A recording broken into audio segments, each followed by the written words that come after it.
In this lesson, we will model a hip roof with 3 slopes, as well as a flat roof for the main part of the cottage. First, we will create the 3-slope roof using the Loft command. Before that, it is necessary to prepare auxiliary profiles. Activate the Rectangle by 2 points tool and draw the first profile along the perimeter of the slab. Then create a similar profile with an offset of 400. This defines the lower roof section. Isolate the created profiles.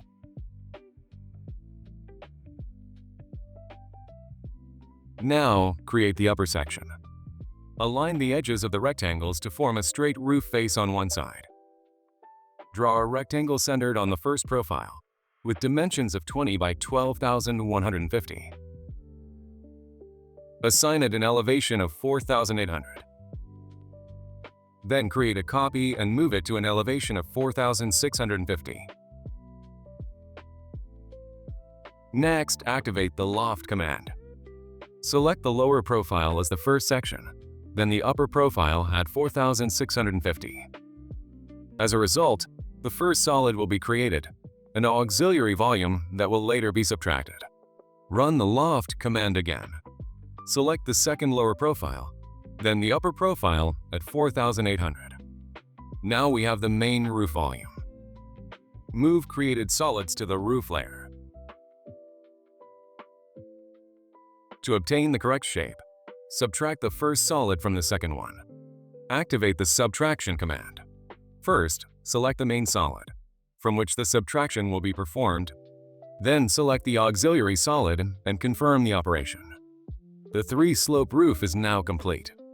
Complete the isolation and adjust the eaves length to avoid intersections. For example, you can extrude the eaves face by -400.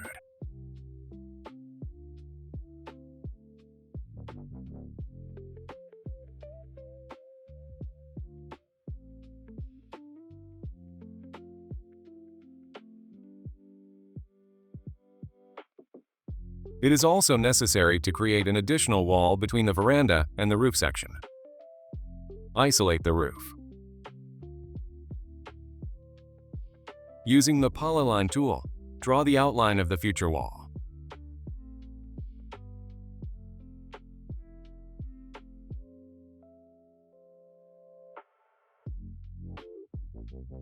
Then extrude it to a height of 140.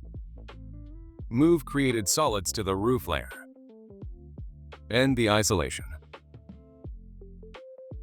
To create the flat roof, use a copy of the second floor slab. Copy the floor slab and move it up by 3,300.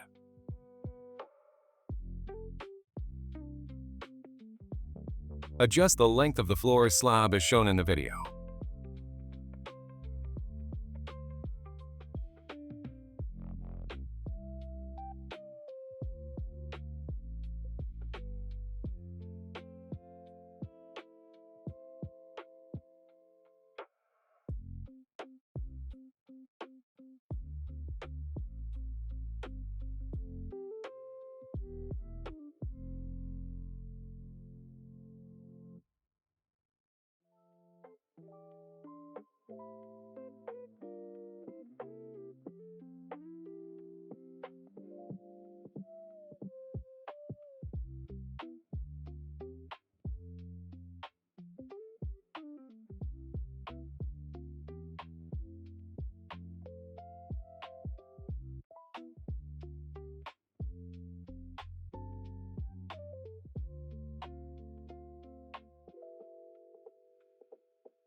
Copy the edited slab 300 up and increase the length of each face by 100.